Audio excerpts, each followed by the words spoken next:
Hey guys, thanks for joining Perfect Curl today. I'm gonna show you how to make my favorite quick breakfast, a smoothie.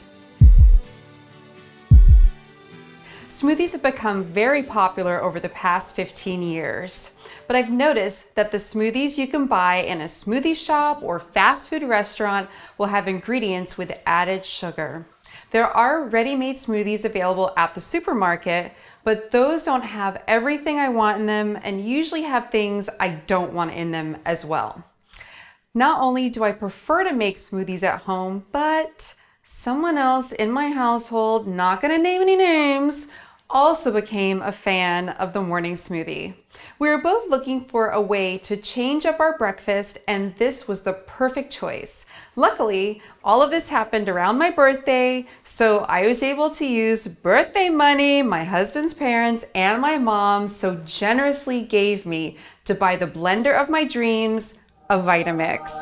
I had no intention of owning one, but I was able to justify it in all kinds of ways, and now the Hubs is on board as well. So, I'm gonna show you the smoothie I normally make for myself. Of course, I can just give you a recipe, but there is a reason why I use each of these ingredients, and part of making better health choices is having the information as to why to select certain products. Becoming more mindful of what you put into your body can seem overwhelming, but this is why just taking one product or one meal at a time can be very helpful. So let's get started. This recipe has 5 ingredients in it, and I'm going in the order that I would load the blender. The first ingredient is almond milk. Even though milk is a complete protein, it also contains saturated fat, something we want to avoid. Fat is not the enemy. There's plenty of fat in this smoothie, but it's the quality that I'm concerned about. If you want to reduce the amount of fat, switching from whole milk to 1% milk will reduce it by 1/3. And switching to non-fat, of course, will eliminate it altogether. But my go-to alternative is almond milk. Now, you can find them without sugar, and there is the added benefit of a small amount of fiber. It may only be a gram or so, but it's still a bonus you won't find in regular milk. Although the almond milk I buy, there is same amount of calcium as compared to regular milk, there are also other vitamins and minerals present that might not be in cow's milk. Cow's milk is meant to help turn a calf into a 1,000-pound animal. Humane practices aside, humans have no dietary need for milk consumption. And when making a smoothie, there are plenty of alternatives available. For the small percentage of people who actually have digestive conditions, drinking processed almond milk with different types of emulsifiers like gelin and locust bean gum, or even carrageenan, can be problematic due to inflammation in the gut it can cause.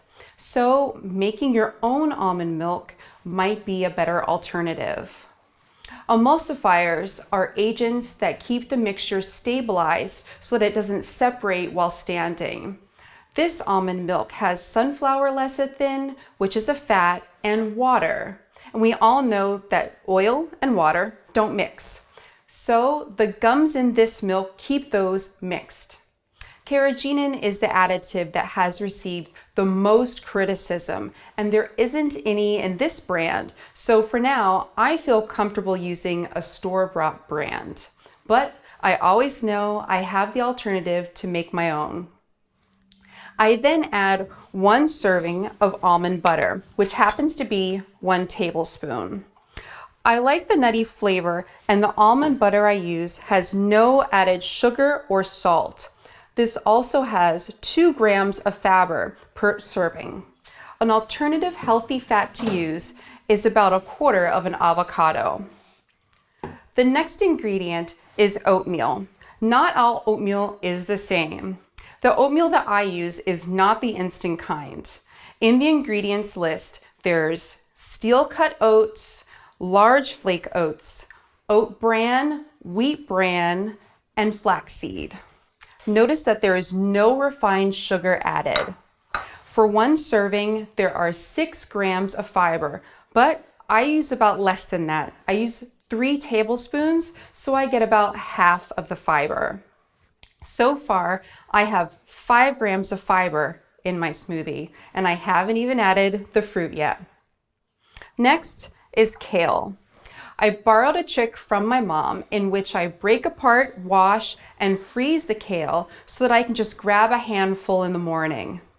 A handful is about a cup, and you'd be surprised at how nutrient dense that small amount is. It's packed with vitamins, minerals, a bit of protein, and another gram of fiber. The best part is, like using an avocado, the kale will take on the taste of the other ingredients and you won't even know it's there. I blend these ingredients first so that I get as smooth of a consistency as possible. I also find that if I add the frozen fruit at the same time, there is more of a chance for air bubbles, which makes blending more difficult. After that is blended until smooth, I add in a heaping cup of frozen fruit. I use a mixed berry blend. There are many types of frozen fruit that are available on the market, but this flavor is the best to me. I also prefer using frozen fruit versus fresh fruit because the vitamins haven't deteriorated to keep the fruit alive. This brand only contains blueberries, raspberries, blackberries, and strawberries, so there is no added sugar. Yes, there is a lot of natural sugar, but because I am getting fiber, antioxidants, and phytonutrients that come along with eating the entire fruit and not a refined version of the fruit, I have no problem with it at all. It takes about another minute to blend, and once done, you have a breakfast smoothie that is packed with vitamins, minerals, and of course, my favorite, fiber. This actually has 13 grams of fiber in it.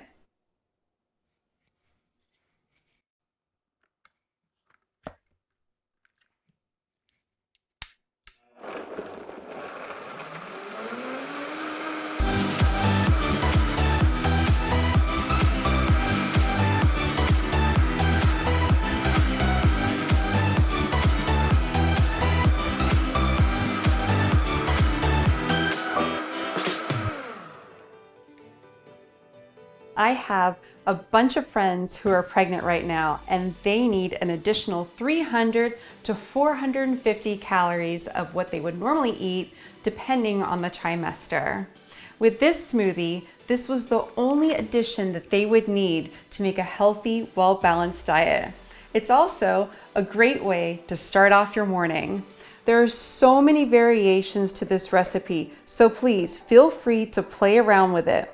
I love to hear from you as to what your favorite smoothie recipes are. So please leave a comment and let me know what I should try next. Happy blending!